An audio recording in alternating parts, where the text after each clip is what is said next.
Guys, nandito na kami sa G8 Sapa office. Naghintay kami dito ng bus namin. Yung bus namin schedule ay naka-schedule ng 3 p.m. 3:40 pala, ay 2:40 pa lang, so nag-aantay pa kami ng ng bus namin. Ayan, ito yung waiting area nila, oh. May couch. Pwede magpahinga dito. Tapos, meron sila ditong charging area. Pwede kang mag-charge. Dito rin kami binaba nung dumating kami. Tapos, ayun, may CR sila doon sa likod. Tapos, may restaurant sila sa kabila. Tapos, meron sila doon parang coffee station. May water, may coffee, may mga candies na pwedeng kainin ng mga guests. Ayun, naghintay lang kami dito. Chill muna kami ng 20 minutes pa bago kami bumaba ng Hanoi. May wifi din pala. Meron din sila free wifi. Wow, sitting pretty.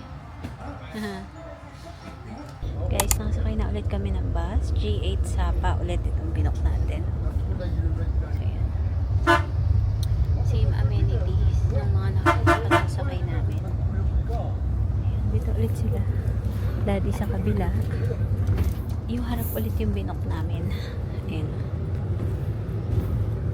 Kami yung pinakaunang cabin. Dito ulit si Pinky Dindeng.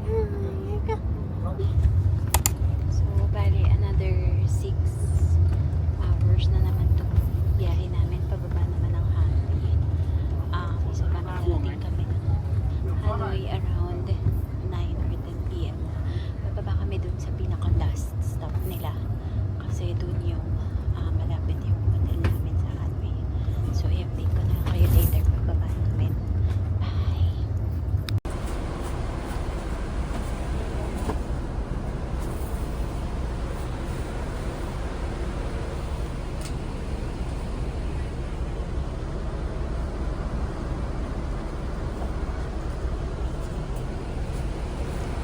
Ito yung second layover na. Ay, layover.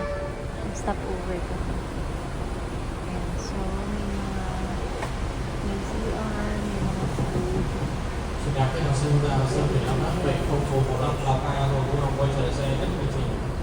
Tingnan nyo guys kung gaano kalaki itong cabin. Kasyang-kasya kami ng mga bata. Kasya pa tatlo. Mga maliliit na tao. So, ito yung binok namin at saka ito, dalawang cabin. Tapos, ito yung tingin ko sa taas malaki din eh. Kasya din ang dalawa sa taas. Yun na lang kasi feeling ko nakakahilo based din sa mga videos na napanood ko. So, ayun si Daddy. Pinabibili ko ng pagkain. Sabi ko babili ko ng pagkain. So, time check. Doon, anong oras na na? 6:44. Pero, medyo malayo pa yata kami. So, dalawa yung stopover. Isa 1 hour after. Tapos ngayon, siguro mga 3 hours na. Siguro ang susunod namin is nandun na kami mismo sa Hanoi. Tapos guys, ito may free water pa din siya. Hanggang ngayon, hindi pa kami nagla-lunch. Ay, nag-lunch na kami kanina. Pero hindi na ulit kami kumain. So, baka mamaya na lang pagdating namin sa Hanoi.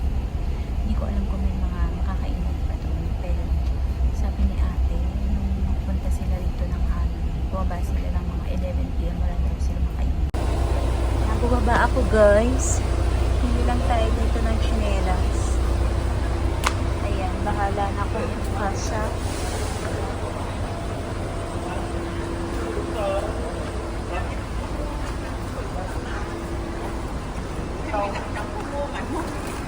Ito yung mga bibili ba ni?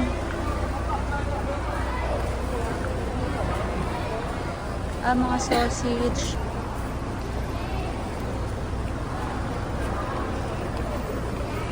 Bakit gusto mo siya upaw? Kakainin mo pag gusto. Sige. Ay, ano kaya ito? Parang masarap ito. Dati ito na lang kaya, para masarap to. Tanong mo, Handmade cake. How much? 25. 25. How about this? 25 din. Anong gusto mo? Ito, ano? Ito na lang kaya. Ito na lang parang, pero gusto mo parang sa 然后收到送给他们控股共开会，好多开会我找。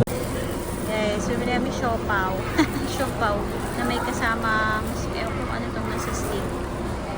Ayan, hanap lang si daddy ng coke. Gusto ko sana yung parang Japanese bread. Kaso ano, kulang na ng 1,000 yung dala namin pera. Nasaan na si daddy? Sabi bibili daw siya ng coke. Up na tayo sa bus.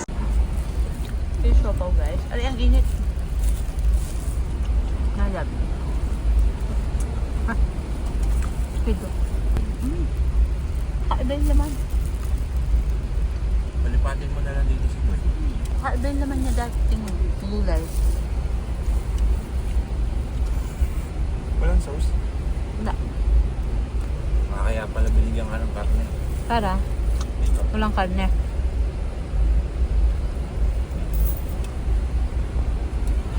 Ito gabi. Hindi ko alam. Hi guys! Dito lang kami sa Hanoi. Nag-arrive na kami.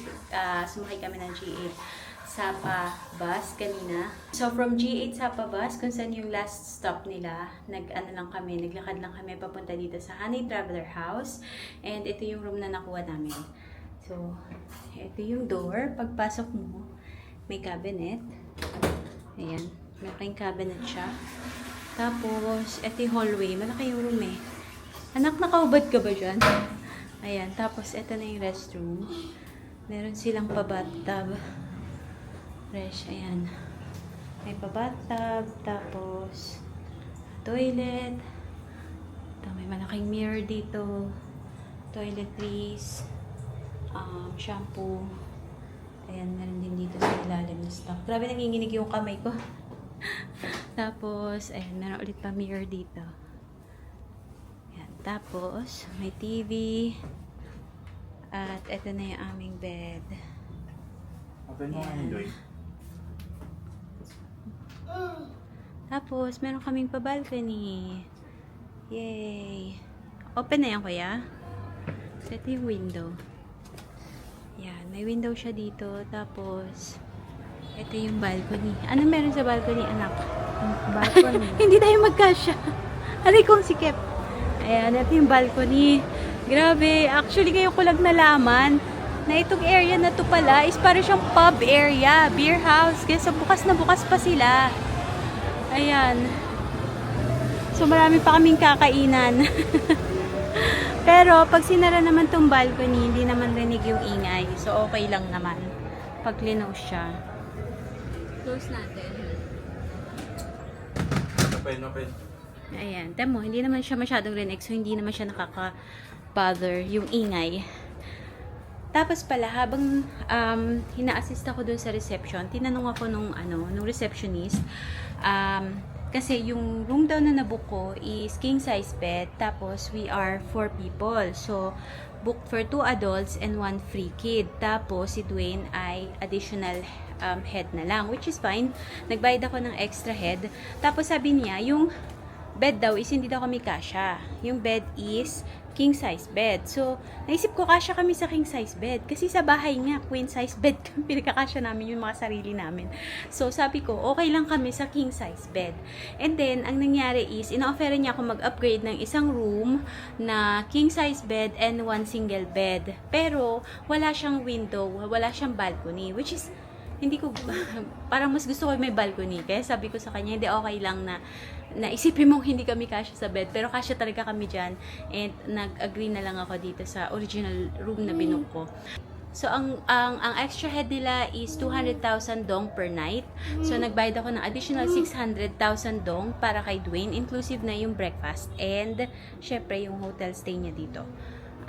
Sa Sivinsay free naman, so okay lang. Ang total na binayaran ko dito is nasa around 3,357 dong ata. Kasama na yung 3% service charge kasi nagbayad ako through credit card daw. So, yun sabi, sige, okay na kasi pagod na ako.